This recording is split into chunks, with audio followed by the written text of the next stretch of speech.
Hello everyone, it's Jamal Thomas. Welcome to the Progressive Soapbox. So we are back talking about Hillary Clinton's emails. We're talking about these again. This came out in Politico. Judge orders new search for Clinton's Benghazi emails. Oh, that's awesome.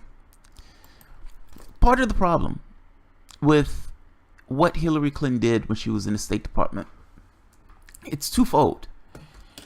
In one case, if you're working in the State Department, the government itself gets its power from the consent of the governed, at least it's supposed to, philosophically.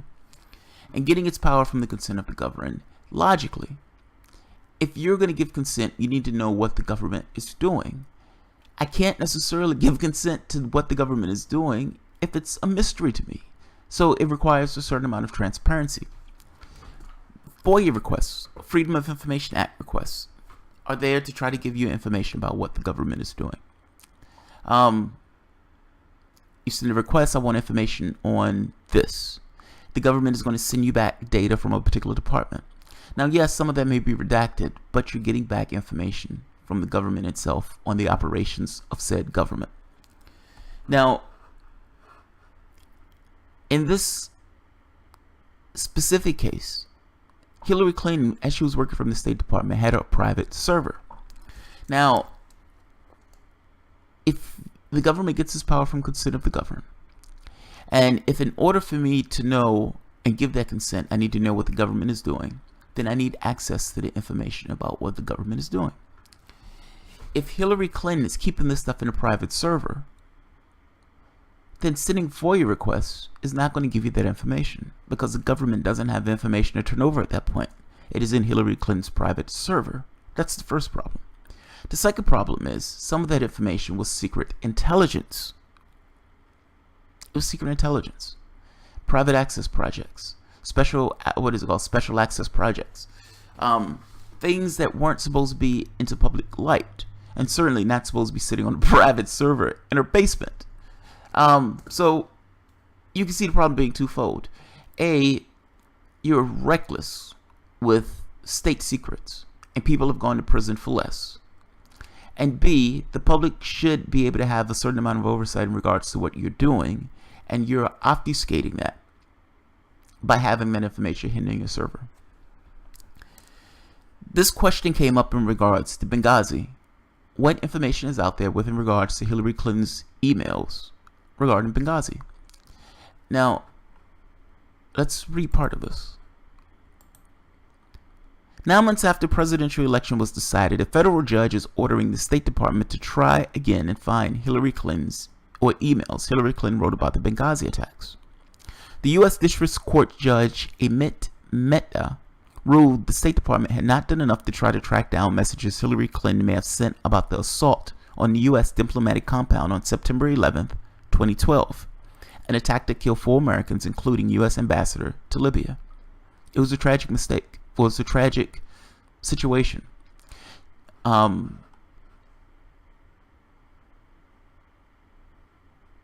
It's a tragic situation.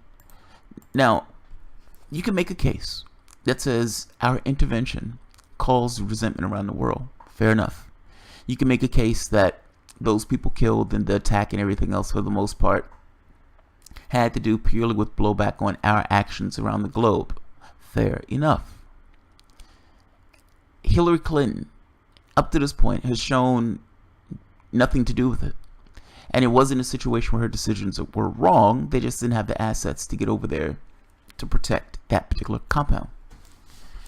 Now, you may say it's idiocy. You may say that compound should have been more well guarded. You can say all of those things.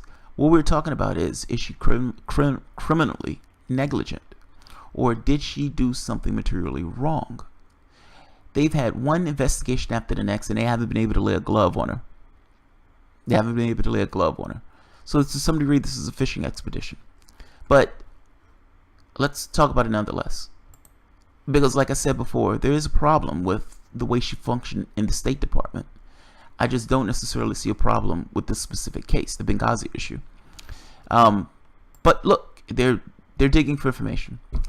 In response to the Freedom of Information Act request, state searched the roughly 30,000 messages Clinton turned over to her former agency at its request in December 2014 after officials searching for Benghazi-related records realized she had used her personal email account during her 4-year term as secretary.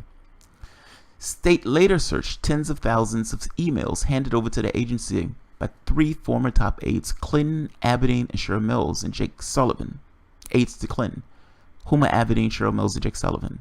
Finally, State searched a collection of emails the FBI assembled when it was investigating Clinton's use of the private account and server.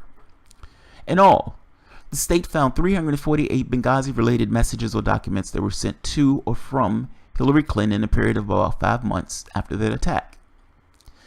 However, the conservative watchdog group Judicial Watch argued that the search wasn't good enough because the State never tried to search its own systems for relevant messages in the official accounts of Hillary Clinton's top aides. Now, this is interesting, and the judge sided with Judicial Watch on this. And his decision makes perfect sense. And by the way, this was an Obama judge, so it's not a situation of favoritism in this case. In a 10-page ruling issued Tuesday, Mehta, an Obama appointee, agreed. To date, State has searched only compilations originating from outside sources, Secretary Clinton, her former aides, and FBI. It has not, however, searched this statement, I'm sorry, it doesn't make sense. Searched the one record system over which it has always had control and is almost certain to contain some responsive records. State.gov email server, Mehta wrote. If Secretary Clinton sent an email about Benghazi to Aberdeen, Mills, or Sullivan at his or her State.gov email address, or if one of them sent an email to Secretary Clinton using his or her State.gov account, then State's server presumably would have captured and stored such an email. Therefore, State has an obligation to search its own servers for responsive messages or for responsive records. State Department lawyers representing State argued that making them search other employees' accounts for Clinton's emails would set a bad precedent that would belabor other Freedom of Information requests, other searches. Mehta said the circumstances surrounding the email represented a specific fact pattern unlikely to rise again in the future. Now, this is, he's right.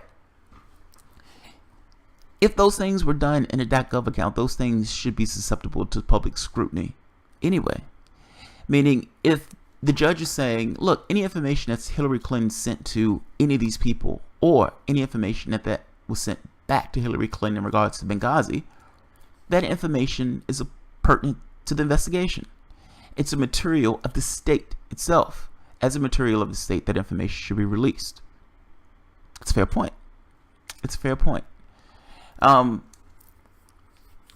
seen this as a fishing expedition, and I still do. I don't think there was anything to see here with the investigation in regards to Hillary Clinton and Benghazi. But whatever, the judge is reopening, and we're going to see additional emails associated with Benghazi. We'll see if there's anything there. We'll keep you apprised. Yeah, I'll leave it there. Alright guys, if you enjoy the content, feel free to share, rate, subscribe, and of course, you can always support the work of the patron. Thank you.